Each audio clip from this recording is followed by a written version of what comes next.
I'm always being asked, okay, is it possible to skip module 1?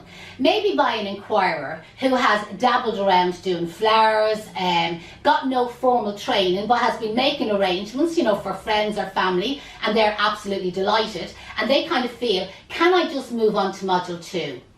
We definitely don't recommend it. There is such a huge difference between professional training and what I call dabbling around. As an example, I've done a fairly good job on blow drying my hair this morning, would you agree? Am I a hairdresser? Absolutely not. Would I blow dry other people's hair? Absolutely not. Do I think I'm a hairdresser, or do I think I could miss out on a year of hairdresser training because I can blow dry my own hair? Absolutely not. Because what happens is, when you move on to module 2, the only students that are on module 2 are students that have already completed module 1 and have been certified.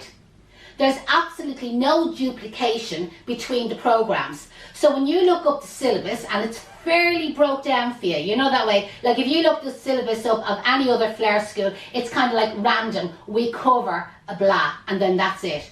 Where with our syllabus, we break it down exactly, and you can see what's covered. And when you go to module 2, the syllabus is completely different, and the same with module 3 and the same with module 4.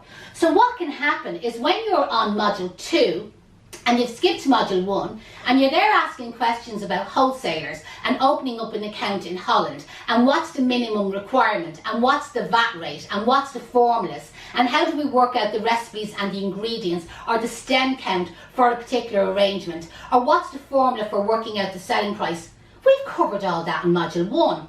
Or do I need to be registered for VAT, or what about registering my business name? Again, we've covered all that in module 1. And there isn't the time, because normally I say module 1 is like kind of a driving lesson, and we're only in first gear.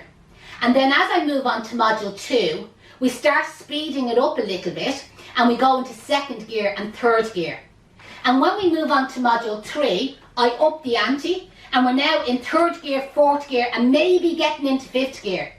And when I get you on module 4, we are on the motorway. We are doing 120 miles an hour down that motorway, definitely in fifth gear. And if your car goes into sixth, we'll bring you up into sixth. The more that you put into the program, the more you will get out of it. But be aware, there's absolutely no duplication at all between the programs. So you will massively lose out if you don't start at the beginning with your module 1. Module 2 is a continuation of it, and so on all the way to module 4.